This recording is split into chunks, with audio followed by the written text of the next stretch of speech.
وسلم کے طفیل اس دنیا میں دو عظیم نعمتیں عطا فرمائیں۔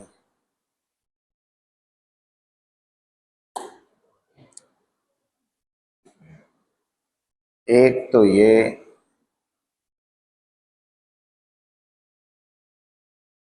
ہر چیز کا مقام ہمیں بتلا دیا گیا ہے، کون سی چیز کہاں رکھنا ہے۔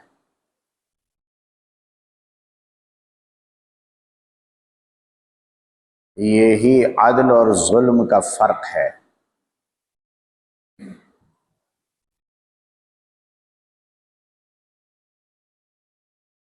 وضع الشیء فی غیر محلہ ظلم کہلاتا ہے۔ کسی چیز کو غلط جگہ رکھ دینا یہ ظلم، صحیح جگہ رکھنا یہ عدل ہے۔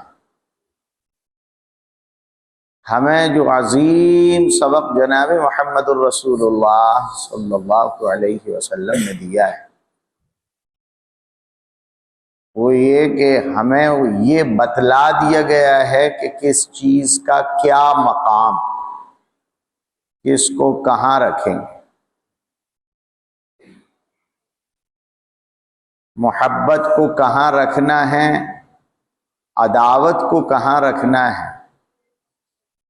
حدیث پاک میں خود رسول اکرم صلی اللہ علیہ وسلم فرماتے ہیں محبت اللہ کے ساتھ، رسول اللہ کے ساتھ، مسلمین کے ساتھ، جو اللہ سے عداوت کرے وہاں عداوت اور دشمنی رکھی جائے گی۔ اشداء علی الکفار رحماء بینہم، آپس میں ہم محبت کرتے ہیں، علامات کفر سے ہم دور رہتے ہیں، اس سے ہمیں نفرت ہے، علامات شرک سے ہمیں نفرت ہے۔ رسول اکرم صلی اللہ علیہ وسلم نے خود فرمایا اسلام لے آئے ہو، اب شرک اور کفر کی طرف مت جانا، چاہے تمہارے ٹکڑے ٹکڑے کر دیے جائیں یا آگ میں جلا دیے جائیں۔ نفرت کس چیز سے ہوگی، محبت کس چیز سے ہو، کہاں رکھنا ہے محبت کا اصل محبت رکھی جاتی ہے اللہ کے ساتھ۔ اب جو جتنا اللہ سے قریب ہے اس سے اتنی محبت رکھی جائے گی، اور جو اللہ سے دور ہے لا تتخذوا عدوی وعدوکم اولیاء، جو اللہ کا دشمن ہے، جو رسول اللہ کا دشمن ہے، جو دین کا دشمن ہے، جو ایمان کا دشمن ہے، وہاں ہمارے یہاں سے عداوت رکھی جاتی ہے، شدت رکھی جاتی ہے، وہاں دوستی نہیں رکھی جا سکتی۔ محبت کا یہ محل نہیں۔ ادب کہاں رکھا جائے گا؟ جو چیزیں اللہ سے نسبت رکھنے والی ہیں وہ قابل ادب، وہاں احترام کو رکھا جائے گا۔ تو قرآن پاک اللہ سے نسبت رکھتا ہے، اس لیے قرآن رکھا جائے گا ادب کے مقام پر۔ کعبۃ اللہ کی نسبت اللہ عز و جل کی ذات سے ہے، جلال الہی کا مرکز ہے، اس لیے کعبۃ اللہ کو ادب کے مقام پر رکھا جائے گا۔ رسول اللہ صلی اللہ علیہ وسلم کی نسبت کائنات کی ساری مخلوقات میں اللہ عز و جل سے سب سے زیادہ ہے، اس لیے ادب کے مقام پر رسول اللہ کو رکھا جائے گا۔ قرآن پاک سے جن چیزوں کو، جن مقامات کو نسبت ہے، اللہ پاک سے جن مقامات کو نسبت ہے، مسجد کو اللہ سے نسبت حاصل ہے، ان المساجد للہ، اس لیے ادب کے مقام پر مسجد کو رکھا جائے گا۔ قرآن پاک کا ادب ہے تو قرآن کے کاغذ کا بھی ادب ہوگا، قرآن کے گتے کا بھی ادب ہوگا، جس جگہ پڑھا جا رہا ہے اس جگہ کا ادب ہوگا، جس تپائی پر رکھ کر پڑھا جا رہا ہے اس تپائی کا ادب ہوگا، جس استاد سے پڑھا جا رہا ہے اس استاد کا ادب ہوگا۔ جس سینے میں قرآن ہے اس سینے کا ادب ہوگا. یہ سب ادب کے مقام پر رکھے جائیں گے، اس لیے کہ ان کی نسبت قرآن پاک سے ہے اور قرآن کی نسبت اللہ پاک سے. اصل ادب جو ہے وہ سب سے بڑے کا ہے، پھر اس سے نسبت رکھنے والے جتنے بھی ہیں سب ادب کے خانے میں جائیں گے. جتنے غیر اللہ ہیں وہاں بے ادبی ہے. اس لیے ابراہیم علیہ السلام کو دیکھا ہوگا، یہ کیا ہو رہا ہے؟ کہ ہم سے کیا پوچھتے ہو، پوچھو ان کے بڑے سے، اگر وہ بولے تو. یہ ٹوٹ پھوٹ ہے، یہ بے ادبی کا معاملہ ہے. یہ کیا ہو رہا ہے کہ یہ مکھی نہیں بھگا سکتے.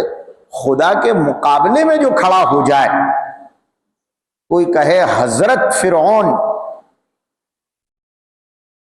یہاں فرعون کے ساتھ حضرت، ارے صاحب اتنا پرانا گزرا ہے، اتنا بڑا آدمی تھا، بادشاہ تھا.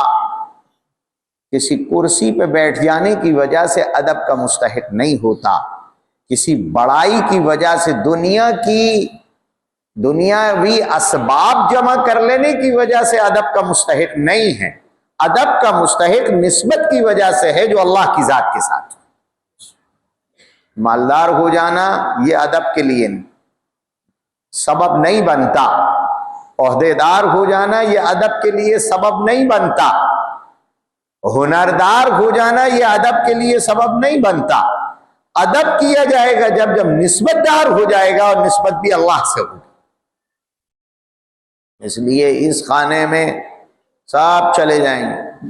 اسی لیے آپ نے دیکھا ہوگا اسکولوں میں ادب کا نام نہیں. کل ہی ایک صاحب آئے تھے میرے پاس، مولانا صاحب، وہ کہیں اسکول میں پڑھانے چلے گئے ہوں گے. شام میں آئے میرے پاس، کہنے لگے مولانا بڑے بے ادب ہوتے ہیں بچے، کلیجے پہ پتھر رکھ کے جھیلنا پڑے گا ان کو. میں نے کہا فکر مت کرو، تم جاؤ، تمہارا ادب کیا جائے گا. کچھ دن لگیں گے لیکن تمہارا ادب کیا جائے گا. وہاں جو ادب نہیں ہے اس کی وجہ اللہ سے نسبت نہ ہونا ہے. یہاں جو ادب پایا جا رہا ہے وہ نسبت کی وجہ سے پایا جا رہا ہے. تو ہر چیز کو اس کے مقام پر رکھنا. جب رات ہو جائے تو سو جاؤ، اس لیے کہ اب بستر مقام ہے ہمارا. جب اذان ہو جائے تو اٹھ جاؤ، اس لیے کہ اب مسجد مقام ہے ہمارا. اذان کے بعد اگر کوئی بستر پر ہے تو وضو شیء فی غیر محلہ ہی، یہ غلط جگہ ہے، یہ ظلم ہے، اپنے آپ پر بھی ہے. اس لیے قرآن پاک ایسے لوگوں کے لیے کہتا ہے الا انفسہم یظلمون، یہ لوگ خود اپنے آپ پر ظلم کرتے ہیں. دن ہو گیا باہر نکل جاؤ، اس لیے کہ اس وقت بستر پر پڑے رہنا ظلم ہے. جس چیز کا جو وقت ہے اس وقت میں اس کو جہاں رکھنا ہے وہیں رکھا جائے. پیر کو اگر کوئی گھڑے میں، مٹکے میں، پانی میں ڈال دے، مجرم کہلائے. جب یہی ظلم بڑھتا ہے تو پھر لوگ پیشاب پینے لگتے ہیں. ارے بھائی یہ کیا کر رہے ہو؟ جو چیز پھینکنے کی ہے اس کو تم خوراک میں استعمال کر رہے ہو. کیا ہوا کہ ظلم کرتے کرتے عادت پڑ گئی. جب خدا کو دل میں نہ بسایا، غیر اللہ کو بسایا، الٹی ہو، پورا مزاج الٹا ہو گیا ہے. اب ہر چیز میں یہ الٹے ہی جائیں گے. یہ آدمی لباس پہنتا ہے، کیسا پہنتا ہے؟ پاجامہ نیچے پہنے گا، کرتا اوپر پہنے گا، اس لیے کہ درمیان میں سطر غلیظ ہے. تو سطر غلیظ کو پہلے پاجامے سے ڈھانکا جائے گا اور پھر اوپر سے، اوپر والے کپڑے سے بھی ڈھانکا جائے گا اسے لٹکا کر، تاکہ باڈی بھی نظر نہ آئے اور باڈی شیپ بھی نظر نہ آئے. یہ ہے محل پر رکھنا. لیکن اگر کوئی پجامے کو اوپر چڑھا لے، نیچے والے کو اوپر کر لے، اوپر والے کو اندر کر لے، اس کو ظلم کہتے ہیں. یہ ان شٹ کر کے نکل رہے ہو، یہ کیا ہو رہا ہے؟ کا ظلم ہو رہا ہے. جس کو نیچے رکھنا تھا اسے آپ نے اوپر کر دیا، جسے اوپر کرنا تھا اسے آپ نے نیچے کر دیا. جو چیز جہاں رکھنے کی ہے اس کو وہیں رکھا جائے.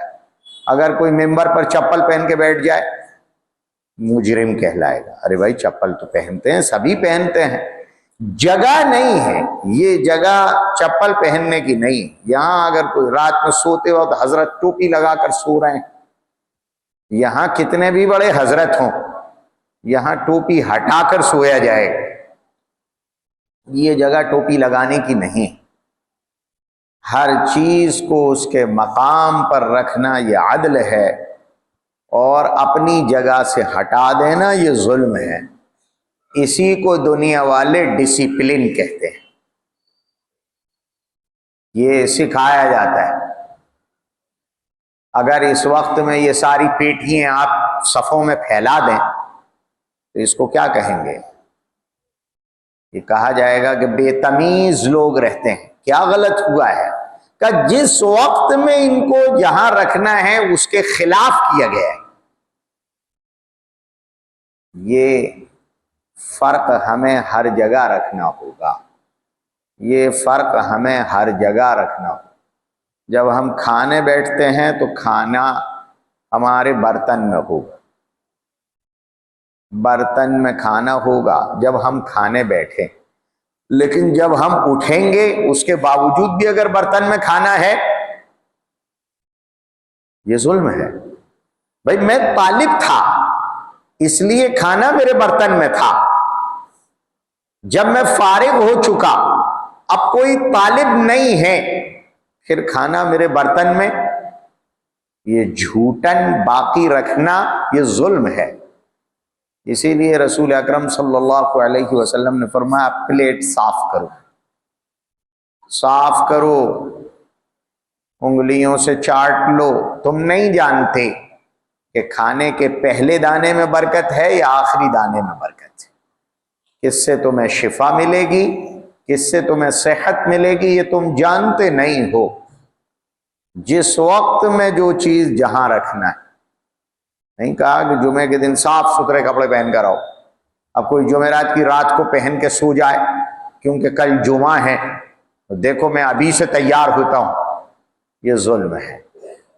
اس لیے کہ آپ کو صاف ستھرے کپڑے پہنائے گئے تھے اس لیے کہ مجمع جمع ہوگا. جب مجمع جمع ہو اس وقت میں آپ صاف ستھرے نظر آئیں. اس لیے کہ انسانی مزاج یہ ہے کہ صاف ستھرے کی طرف رغبت ہوتی ہے. اس لیے کہا گیا کہ صاف ستھرے رہو، خوشبو لگا کر آؤ، نہا دھو کر آؤ، کیونکہ مجمع جمع ہے. لوگ تمہیں نفرت سے نہ دیکھیں. تم اللہ کی طرف آئے ہو، تمہاری نسبت اللہ کے مہمان کی ہے. اس وقت میں تمہیں کوئی نفرت کی نگاہ سے نہ دیکھے، نفرت کی نگاہ سے. اسی لیے طلباء سے کہتے ہیں بٹن پورے لگا کر رہو، ہمیشہ سوئی دھاگا ساتھ رکھو. رسول اکرم صلی اللہ علیہ وسلم کی وہ چیزیں جو حضور ہمیشہ ساتھ رکھتے تھے، اس میں جہاں کینچی ہے، کنگا ہے، آئینہ ہے، ناخن کاٹنی ہے، وہیں سوئی دھاگا بھی ہے، ساتھ رکھو. پھٹ جائے سی لو. ہم پھٹی پھٹائی قوم نہیں ہے. سادہ تو رہ سکتے ہیں لیکن گندے اور پھٹے نہیں رہ سکتے. حضرت عمر کے واقعات میں آپ پڑھتے ہوں گے کہ اگر کچھ نہ ملا تو چمڑے کا پیوند لگا لیا، چمڑے کا پیوند لگا لیا، لیکن پھٹا نہیں پہنا ہے، سی لیا ہے تب پہنا ہے. آج بھی جو عمر زادے ہیں وہ کپڑے سلے پہنتے ہیں. جو عمر ورودھی ہیں ان کو آج بھی دیکھو ان کے پجامے پھٹے. آج بھی جو عمر ورودھی ہیں ان کے پجامے پھٹے ہیں، چاہے وہ کتنے بھی بڑے مالدار. اسی لیے میں عرض کر رہا تھا کہ ادب جو ہوگا پیسے کا نہیں ہوگا، ادب ہوگا اللہ کی نسبت کا. اور اللہ کی طرف جو نسبت ہوتی ہے وہ پہچانی جاتی ہے کائے سے؟ عدل سے۔ اللہ کی طرف نسبت ہے قرآن پڑھنے والے کی، اللہ کی طرف نسبت ہے مسجد آنے والے کی، اللہ کی طرف نسبت ہے قرآن پڑھانے والے کی، دین پڑھانے والے کی، اللہ کی طرف نسبت ہے ایمان لانے والے کی، ذکر کرنے والے کی۔ ان سب کی نسبتیں اللہ کی طرف ہیں، لیکن وہ ظاہر کب ہوں گی؟ نظر کب آئیں گی؟ نظر آتی ہیں عدل سے۔ اگر آپ گندے سندے میلے کچیلے ہیں تو پھر باوجود اس کے کہ آپ قرآن والے ہیں، لیکن آپ کو جو دوسری نگاہ سے دیکھا جا رہا ہے، میں الفاظ بچا رہا ہوں، جو دوسری نگاہ سے دیکھا جا رہا ہے وہ کیوں؟ اس لیے کہ آپ کے یہاں عدل نہیں ہے۔ جب صفائی کرنی تھی تو آپ نے صفائی نہیں کی۔ جب آپ ایسے رہیں گے تو قبول ہی نہیں ہوں گے۔ آپ سے کہا گیا ہے کہ آپ نماز پڑھنے کے لیے آئیں، وضو کریں۔ اذا قمتم الى الصلاة فاغسلوا وجوهكم وايديكم الى المرافق وامسحوا برؤوسكم وارجلكم الى الكعبين۔ جب بھی نماز پڑھنے آؤ وضو کرو۔ اب اگر کوئی بغیر وضو نماز پڑھنے آ گیا تو کیا اس لیے اس کا ادب کریں اور اسے امام بنا دیں کیونکہ وہ اللہ کی عبادت کرنے آیا ہے؟ نہیں، اس نے عدل نہیں کیا۔ اس وقت میں پاکی کو رکھنا تھا، یہ اس وقت میں ناپاک ہے، باوجود اس کے کہ اس کی نسبت اللہ کی طرف ہے اور آیا ہے اللہ کے اس گھر میں جس کی نسبت اللہ کی طرف ہے، وقت عبادت کا ہے، لیکن چونکہ اس نے پاکی نہیں رکھی اس لیے اس کے ساتھ وہ معاملہ نہیں کیا جائے گا جو اللہ کی عبادت کرنے والوں کے ساتھ کیا جاتا ہے۔ اگر صف میں وضو ٹوٹ گیا نکال دیا جائے گا۔ پاکی چاہیے، پاکی چاہیے، اس کا خیال رکھنا ہے ہمیں۔ یہ ایک نعمت ہمیں ملی ہے کہ ہر چیز کو اس کے مقام پر رکھو۔ کھا لیا، برتن وہیں پڑا ہے کمرے میں، سحری کر لی اور روزے کی حالت میں برتن ویسے ہی باسی پڑے ہوئے ہیں، یہ کیا ہے؟ کہ یہ وضع شیء فی غیر محلہ ہے۔ جب کھا لیا اب برتن کا مقام وہ ہے جہاں سے اسے اٹھایا گیا تھا، وہ وہاں جائے گا۔ جب نہا لیے اب میلے کپڑوں کا مقام وہ ہے جہاں ان کو رکھنا ہے، اور دھلے کپڑوں کا مقام وہ ہے جو ابھی تک میلے کا تھا، اب پہنا جائے گا ان کو۔ یہ دھلے ہیں اور بدن دھلا ہے تو دھلے پر دھلا پہنا جائے گا۔ اب اگر کوئی میلے کپڑے پہن کے آ جائے یہ ظلم ہے۔ ہمیں یہ عدل سکھایا گیا ہے، ہمیں یہ عدل سکھایا گیا ہے۔ بستر پر جاتے وقت جو کپڑے پہننا ہے وہ باہر نہیں پہنے جائیں۔ میں دیکھتا رہتا ہوں کھڑکی میں بیٹھا بیٹھا، ویسے جھانکنے کی عادت نہیں ہے لیکن بیٹھا بیٹھا جب دیکھتا رہتا، دکھتی ہے سڑک، کیا کریں، سڑک پہ بیٹھے نائٹی پہنے، چڈا پہنے، بڑے بڑے پڑھے لکھے لوگ بازار چلے جا رہے ہیں دودھ لینے کے لیے۔ قرآن پاک کو دیکھو، قرآن کیا کہتا ہے؟ قرآن کہہ رہا ہے جب تم کپڑے اتار کر دوپہر میں سونے لگو، معلوم ہوا کہ سونے کا جو کپڑا ہے وہ سونے کے وقت کا ہے، اٹھنے کے وقت بعد کا نہیں ہے۔ بازار جانے کا یہ کپڑا نہیں ہے کہ آپ نائٹی پہنے چلے جا رہے ہیں۔ جو جس وقت میں استعمال کرنا ہے وہ اسی وقت میں رکھا جائے گا، اس کے بعد نہیں۔ اس لیے کہا گیا کہ فَإِذَا قُضِيَتِ الصَّلَاةُ فَانتَشِرُوا فِي الْأَرْضِ، عبادت کرنے مسجد آئے تھے، عبادت ہو چکی، اب اپنے اپنے کام میں لگو۔ اس لیے حضرت تھانوی نے جب نیت باندھی نوافل کی، ان کے ابا نے بلایا، کیا کر رہے ہو؟ نافل پڑھو، جاؤ کتاب پڑھو، جاؤ کتاب پڑھو۔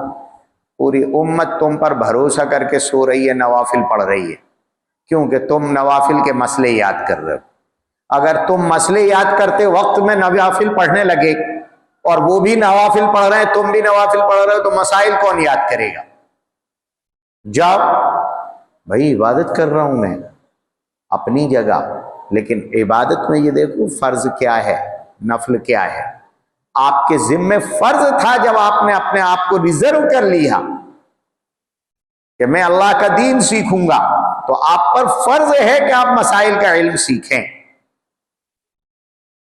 صحیح اور غلط معلوم کریں، شریعت کا احکام شرعیہ کو معلوم کریں، نفل کیا ہے، فرض کیا ہے، سنت کیا ہے، مستحب کیا ہے، مباح کیا ہے، مندوب کیا ہے، حرام کیا ہے، مکروہ تحریمی کیا ہے، مکروہ تنزیہی کیا ہے، یہ احکام شرعیہ ہیں، ان کے بارے میں معلومات آپ کو کرنی ہے، آپ پر فرض ہے، اس لیے کہ امت کو بتانا ہے۔ چلو ادھر جاؤ، ان کو روک دیا گیا، کیا کر رہے تھے؟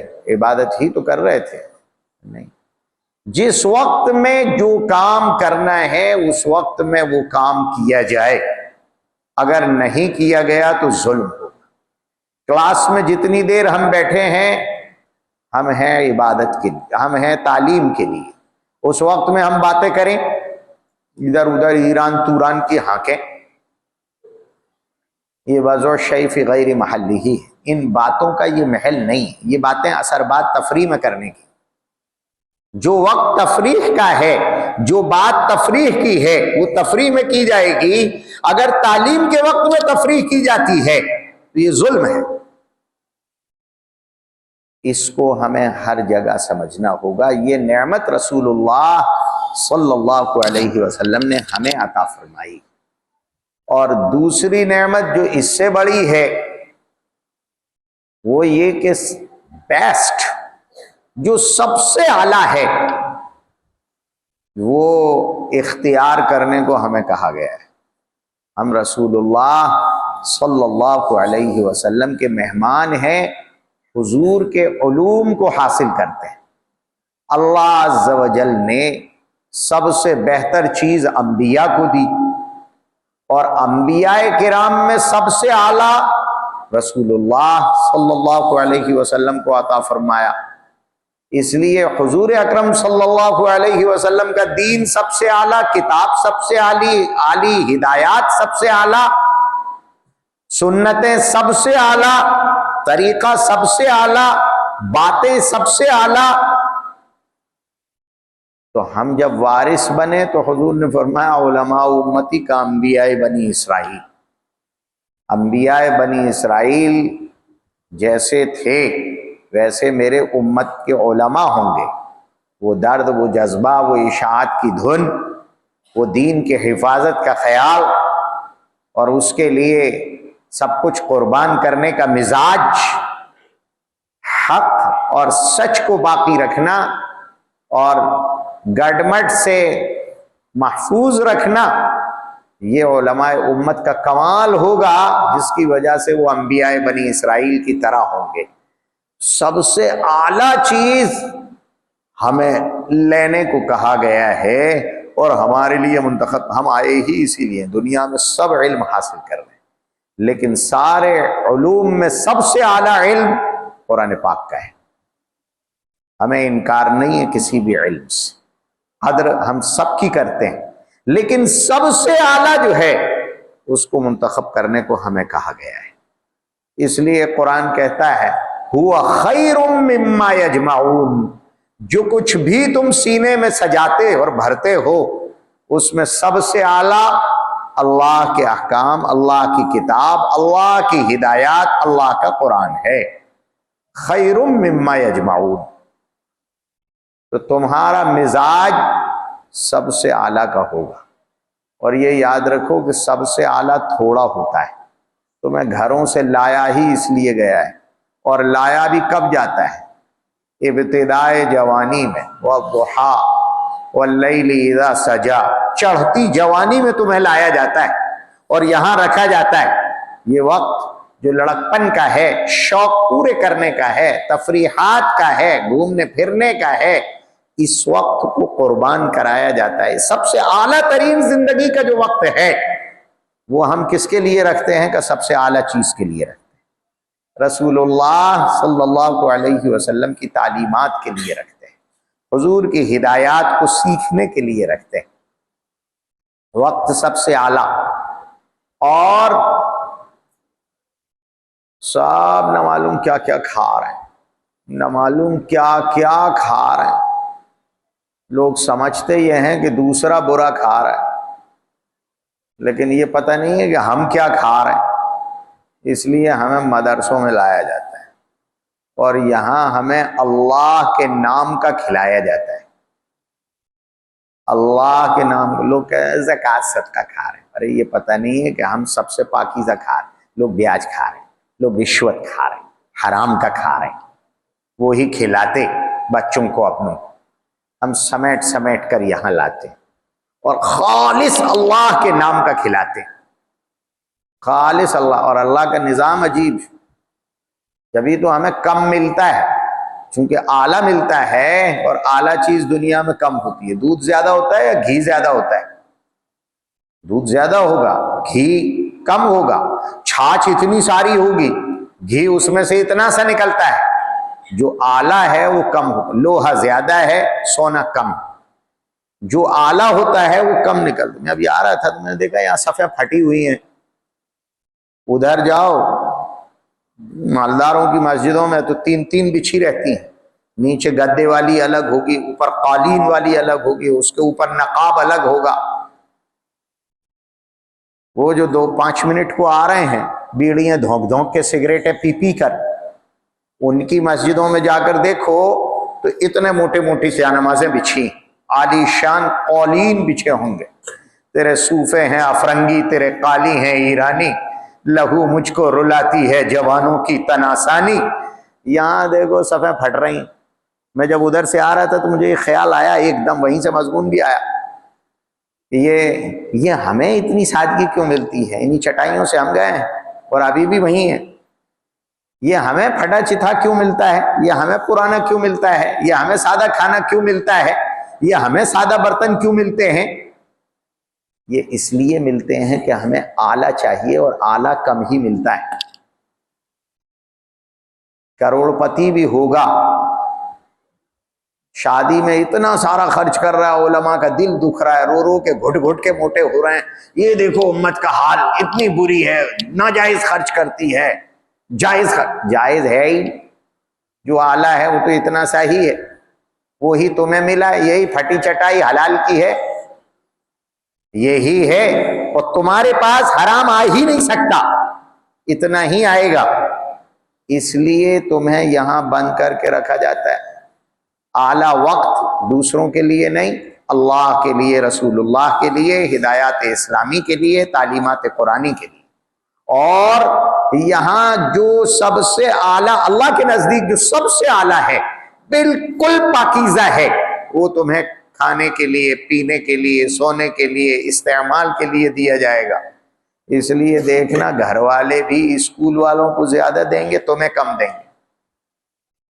یہ مت سمجھنا تمہیں ٹھگا گیا ہے، یہ سمجھ لینا کہ حلال اتنا ہی ہے، جو اللہ کے یہاں مقبول ہے وہ اتنا ہی ہے جو قرآن والے کو دیا گیا ہے، اس لیے اتنا ہی آتا ہے۔ تو ہم سے کہا گیا ہے کہ جو سب سے اعلیٰ ہے وہ تم رکھو، ہمیں اس پر فخر ہے۔ حضور نے فرمایا تھا الفقر فخری، فقیری ہی میرا فخر ہے، یہ اس پر ہمیں فخر ہے، اس لیے کہ یہ سب سے اعلیٰ ہے۔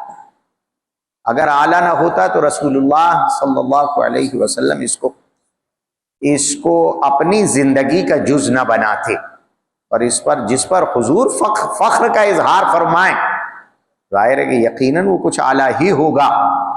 ہم سے کہا گیا ہے سب سے اعلیٰ تم رکھ، دنیا میں تم سب سے اعلیٰ والے ہو، سب دودھ والے ہیں، چھاچھ والے ہیں، تم گھی والے ہو، اور ادھر چلے جاؤ تو سب پیشاب والے ہیں، تم گھی والے ہو۔ اتنا فرق تمہارے درمیان اور دوسروں کے درمیان پایا جاتا ہے۔ اس فرق کو اگر ذہن میں رکھو، اس فرق کو اگر نہیں ہمیشہ ذہن میں رکھو کہ ہمیں اللہ نے جو دیا ہے وہ سب سے اعلیٰ ہے، ہم جو کچھ کر رہے ہیں وہ رسول اللہ صلی اللہ علیہ وسلم کا عمل ہے، جو سیکھ رہے ہیں وہ حضور کی سنت ہے، جو پڑھ رہے ہیں وہ اللہ کا دیا ہوا علم ہے، تو ساری کائنات میں اس سے اعلیٰ کچھ ہے ہی نہیں۔ یہ رکھو گے تو دل مضبوط رہے گا، قدر رہے گی، اور جہاں قدر ہوتی ہے، ادب ہوتا ہے، وہیں نعمتیں باقی رہتی ہیں۔ لَإِن شَكَرْتُمْ لَأَزِيدَنَّكُمْ، اگر شکر کرو گے تو نعمت بڑھے گی۔ اگر باہر نگاہ ڈالی، تمطراق پر کوئی کار سے اترا ہے، کوئی 1.5 لاکھ کی موٹر سائیکل سے آ رہا ہے، عالی شان کپڑے پھٹے پہنے ہوئے ہے، کبھی نگاہ ان چیزوں پر نہیں ڈالتے، ارب پتی بھی ہے، 1 کروڑ کی کار سے بھی آیا ہے، میرے پیچھے نماز پڑھے گا، میں جب کان پکڑنے کو کہوں گا تو کان پکڑے گا، میں جب مرغا بننے کو کہوں گا تو مرغا بنے گا، میں جب مرغی بننے کو کہوں گا تو مرغی بنے گا، جب میں کہوں گا رکوع کرو تو رکوع کرے گا، جب میں کہوں گا سجدہ کرو تو سجدہ کرے گا، چاہے یہ کچھ بھی ہو، مجال نہیں ہے کہ میری موجودگی میں یہ مصلی پر آ جائے۔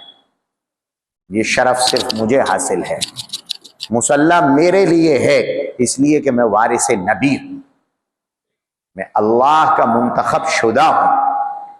اگر یہ بات دل میں رہتی ہے تو علوم نبویہ کا ادب، احترام اور عظمت رہے گی، اور جس دل میں اس کی عظمت رہے گی وہی دنیا میں اس کی اشاعت کر سکتا ہے، اس کی حفاظت کر سکتا ہے، اس کی قدر کر سکتا ہے۔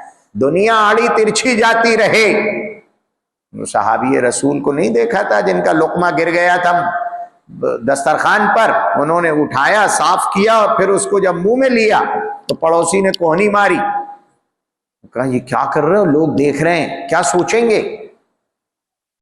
انہوں نے فرمایا تھا اَأَتْرُكُ سُنَّتَ حَبِيبِي لِهَؤُلَاءِ الْحُمَقَاءِ، میں ان بے وقوفوں کے لیے اپنے نبی کی سنت چھوڑ دوں؟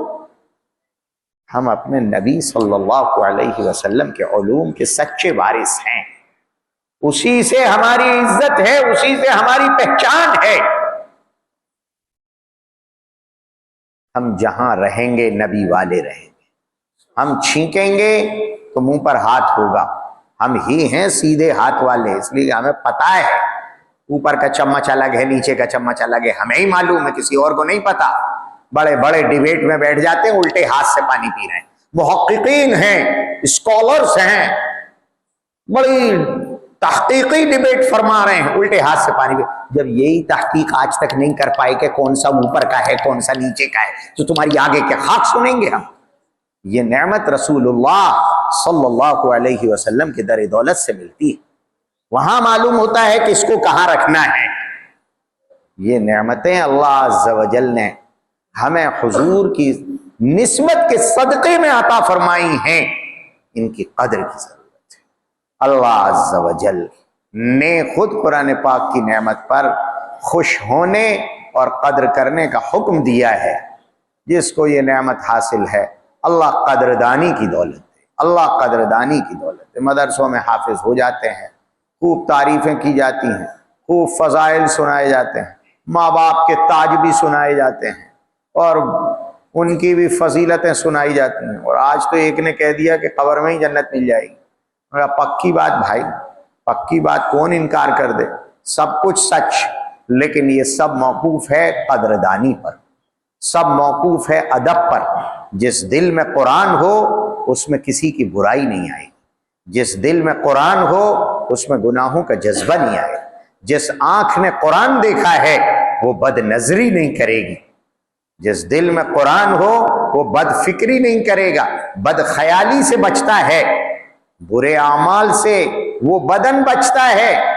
جس کو آپریٹ وہ دل کر رہا ہے جس میں قرآن پاک بھرا ہوا ہے۔ یہ آداب رہتے ہیں۔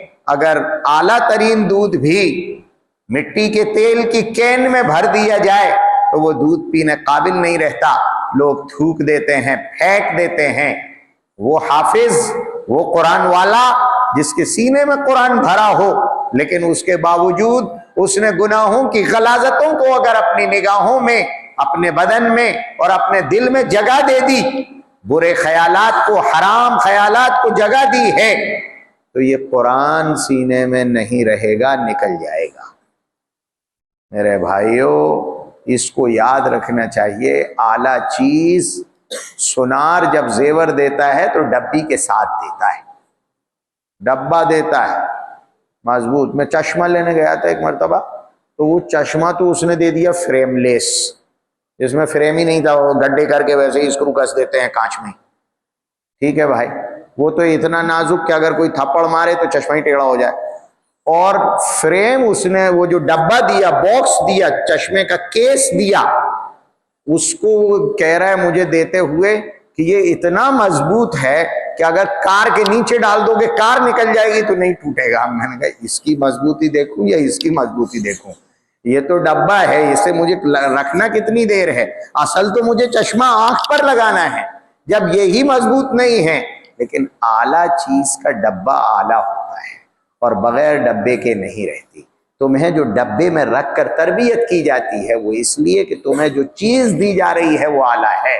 یہاں بے گناہی، بدنگاہی سے محفوظ رہ کر، برے خیالات سے محفوظ رہ کر یہاں اتنے سال زندگی گزارنے کی جو ٹریننگ کرائی جاتی ہے وہ اس لیے کہ پھر باہر نکل کر بدنگاہی نہ ہو، بد خیالی نہ ہو، حرام نہ ہو. اس لیے کہ گندگی آئے گی تو اچھا چلا جائے گا، گندگی آئے گی تو اچھا چلا جائے گا. اللہ کا قرآن بہت غیور ہے، بہت غیور ہے. حضور اکرم صلی اللہ علیہ وسلم فرماتے ہیں یہ ایسے نکل جاتا ہے دل سے جیسے اونٹ اپنی نکیل سے نکل جاتا ہے، ایسے دھیرے سے نکل جاتا ہے، خاموشی سے پتہ بھی نہیں لگتا. اس لیے جہاں قرآن پاک کی نعمت نصیب ہو، اللہ عز و جل نے حفظ کی دولت دی، ذہن اچھا دیا، وقت دیا، اور وقت کو اس کے لیے خرچ کرنے کی توفیق دی، اور آج تک آداب کے ساتھ اس کو سینے سے لگانے کا جذبہ دیا. اب ہمیشہ کے لیے دعا کریں کہ اللہ عز و جل اس کے آداب کی رعایت نصیب فرمائے، اسے سینے میں محفوظ رکھنے اور اسے گندگی اور غلاظت اور ناپاکی سے بچا کر رکھنے کی توفیق عطا فرمائے. لا یمسہ الا المطہرون، لا یمسہ الا المطہرون. یہ کمال ہے کہ قرآن نے صرف ہاتھ کے لیے نہیں، صرف بدن کے لیے نہیں، مطہرون کا لفظ استعمال کیا. یہ پاکیزہ جگہ ہی یہ مس کرے گا. اگر دل پاکیزہ ہے تو ہی لیں، ہاتھ پاکیزہ ہے تو ہی لیں، بدن پاکیزہ ہے تو ہی لیں، اور جگہ پاکیزہ ہے تو ہی لیں. بیت الخلاء میں بیٹھ کر قرآن پڑھو، صاحب میں تو باوضو ہوں، آپ باوضو باغسل ہیں لیکن جگہ پاکیزہ نہیں. اس لیے اپنے آپ کو پاکیزہ رکھنے کی کوشش کریں. اللہ عز و جل ہم سب کو سب سے پہلے خود ہمیں یہ نیک توفیق عطا فرمائے. جو کہا ہے اوصیکم ونفسی بتقوی اللہ، ہمیں سب سے پہلے اپنے آپ کو اور پھر ہم سب کو ان باتوں پر عمل کرنے، اپنا مقام سمجھنے اور اس کی قدر کرنے، آداب کے دائرے میں زندگی گزارنے اور ناپاک اور پاک کے درمیان فرق کرنے کی توفیق عطا فرمائے. جتنی ظاہری غلاظت کو غلاظت سمجھتے اور اس کو چھڑکتے اور اس سے دور بھاگتے اور اپنے آپ کو دھوتے اور صاف کرتے ہیں، اللہ اسی طرح گناہوں کی غلاظت کو غلاظت سمجھنے اور اس کو ناپاک سمجھ کر اس کو دھونے اور جھاڑنے کی توفیق عطا فرمائے. آمین. وآخر دعوانا ان الحمد للہ رب العالمین. اللہم لک الحمد لک الشکر. لکا قرآن والے نیچے بیٹھے ہیں، اپنے اوپر بیٹھے ہیں، یا اللہ کے خلاف جی پڑھو. من تشاء وتنزع الملك ممن تشاء وتعز من تشاء وتذل من تشاء بيدك الخير انك على كل شيء قدير. اللهم صل وسلم وبارك على سيدنا محمد صلاة تنجينا بها من جميع الأهوال والآفات وتقضي لنا بها جميع الحاجات وتطهرنا بها من جميع السيئات وترفعنا بها أعلى الدرجات وتبلغنا بها أقصى الغايات من جميع الخيرات في الحياة وبعد الممات إنك على كل شيء قدير. اللهم ربنا ظلمنا أنفسنا وإن لم تغفر لنا وترحمنا لنكونن من الخاسرين. ربنا لا تزغ قلوبنا بعد إذ هديتنا وَهَبْ لَنَا مِن لَّدُنْكَ رَحْمَةً إِنَّكَ أَنتَ الْوَهَّابُ رَبَّنَا آتِنَا مِن لَّدُنْكَ رَحْمَةً وَهَيِّئْ لَنَا مِنْ أَمْرِنَا رَشَدًا رَبَّنَا لَا تَجْعَلْنَا فِتْنَةً لِّلْقَوْمِ الظَّالِمِينَ وَنَجِّنَا بِرَحْمَتِكَ مِنَ الْقَوْمِ الْكَافِرِينَ رَبِّ اجْعَلْنِي مُقِيمَ الصَّلَاةِ وَمِن ذُرِّيَّتِي رَبَّنَا وَتَقَبَّلْ دُعَاءِ رَبَّنَا اغْفِرْ لِي وَلِوَالِدَيَّ وَلِلْمُؤْمِنِينَ يَوْمَ يَقُومُ الْحِسَابُ اللهم إنا نسألك علما نافعا ورزقا واسعا وقلبا خاشعا وعينا دامعا وظرفا وسيعا وعقلا كاملا وعملا متقبلا وإيمانا دائما وشفاء من كل داء اللهم نور قلوبنا بالقرآن وزين أخلاقنا بالقرآن ونجنا من النار بالقرآن وأدخلنا في الجنة بالقرآن اللهم اجعل القرآن لنا في الدنيا قرينا وفي القبر مونسا وعلى الصراط نورا وفي الجنة رفيقا ومن النار سترا وحجابا إلى الخيرات كلها دليلا فاكتبنا على التمام وارزقنا أداء بالقلب واللسان والسعادة والبشارة من الإيمان اللهم انفعنا بالقرآن العظيم وارفعنا بالآيات والذكر الحكيم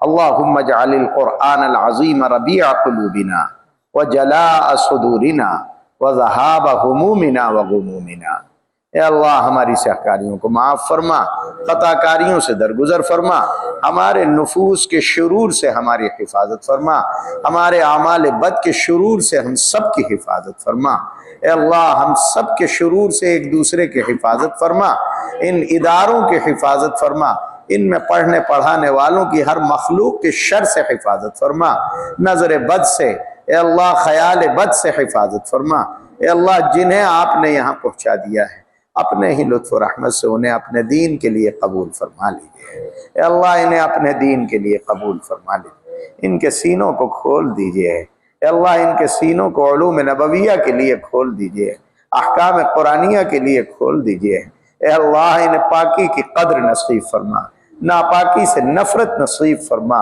اے اللہ اعمال صالحہ کا شوق اور رغبت و ذوق نصیب فرما، اے اللہ طلب نصیب فرما، اعمال سیئہ سے نفرت اور بعد نصیب فرما، اے کریم قرآن کریم سے شغف نصیب فرما، اے اللہ قرآن کریم سے شغف نصیب فرما، خدمت کا جذبہ نصیب فرما، عبادت کا شوق نصیب فرما، اے اللہ صالحیت نصیب فرما، صلاحیت ودیعت فرما، اے اللہ صلاحیت ودیعت فرما، اے اللہ صلاحیت ودیعت فرما، صالحیت نصیب فرما، اے کریم اے کریم اے کریم انہیں قرآن پاک کا داعی اور شہدائی بنا دے، اے اللہ انہیں وارث قرآن بنا، حامل قرآن بنا، نور قرآن نصیب فرما، زینت قرآن نصیب فرما، برکات قرآن نصیب فرما، اے اللہ برکات قرآن نصیب فرما، اے اللہ برکات قرآن نصیب فرما، عمل بالقرآن نصیب فرما، اے اللہ زندگی کو قرآنی بنانے کی توفیق نصیب فرما،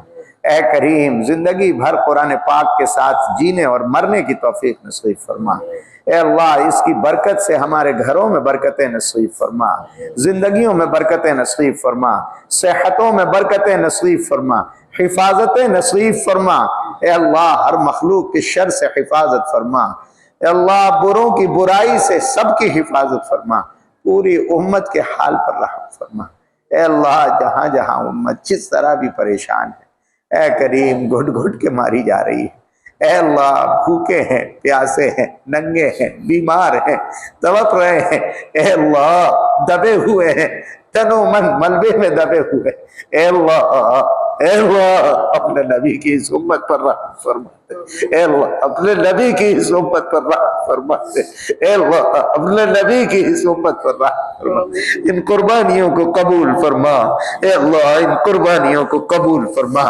آزادی کی سانس نصیب فرما، ظلم سے اور بغاوت سے نجات نصیب فرما، اے اللہ باطل کے ظلم سے نجات نصیب فرما، حق کا غلبہ نصیب فرما، اے اللہ حقانیت کا غلبہ نصیب فرما، حق پر استقامت نصیب فرما، اے اللہ آزمائش آزمائشوں سے حفاظت فرما، اور جہاں آزمائشوں کا وقت آ جائے تو ثابت قدمی نصیب فرما، اے اللہ ثابت قدمی نصیب فرما، اے اللہ ثابت قدمی نصیب فرما، ایمان پر جینے اور مرنے کی توفیق نصیب فرما، اے اللہ یہ طالبان علوم نبوت اے اللہ یہ کٹیوں میں پڑے ہوئے ہیں، ان کے تمام احوال کا تکفل فرما، اے اللہ ان کی تربیت فرما، اے کریم ان کی ضروریات کو پورا فرما، اے اللہ ضروریات کو پورا کرنے والوں کی ضروریات کو پورا فرما، اے کریم اچھی نظر سے دیکھنے والے، محبت کرنے والے، اے اللہ یہ اولادوں کو وقف کرنے والے، اے اللہ سب کو قبول فرما، سب کو اپنا بنا لے، اے اللہ سب کو اپنا بنا لے، اے اللہ سب کو اپنا بنا لے، اے اللہ غیریت سے نفرت نصیب فرما، دوری نصیب فرما، اے کریم اپنے محبوب پاک جناب محمد الرسول اللہ صلی اللہ علیہ وسلم کے طفیل جتنوں نے ان اداروں پر جہاں جہاں جیسے جیسے احسان کیے ہیں، قربانیاں دی ہیں، اے اللہ ان سب کی قبروں کو نور سے منور فرما، اے اللہ جو کچھ پڑھا گیا ہے، جو کچھ محنتیں ہیں، سب کو رسول اکرم صلی اللہ علیہ وسلم کی بارگاہ قدسی مآب میں ثواب بنا کر پہنچا دیجئے، غلطیوں کو معاف فرما دیجئے حضور کے صدقے اور طفیل میں، اے اللہ آج تک جتنے قربانی دینے والے، محنتیں، کاوشیں، کوششیں کرنے والے رہے ہیں، اے اللہ ان اداروں کے لیے رہے ہیں، اے اللہ ساری کائنات میں جتنے ادارے قائم ہیں ان کے لیے خدمت کرنے والے، قربانی دینے والے، وقت دینے والے، اچھی نظر سے دیکھنے والے، دعائیں کرنے والے، اے اللہ جو بھی رہے ہیں ان سب کو اپنی شایان شان بدلہ نصیب فرما، جو حیات ہے ان کی حیات میں برکات نصیب فرما، اعمال صالحہ نصیب فرما، اے اللہ ہماری تمام دعاؤں کو قرآن پاک کے وسیلے اور صدقے رسول محترم صلی اللہ علیہ وسلم کے طفیل قبول منظور فرما، وصلی اللہ تعالی علی خیر خلقہ محمد وعلی آلہ واصحابہ اجمعین برحمتک یا ارحم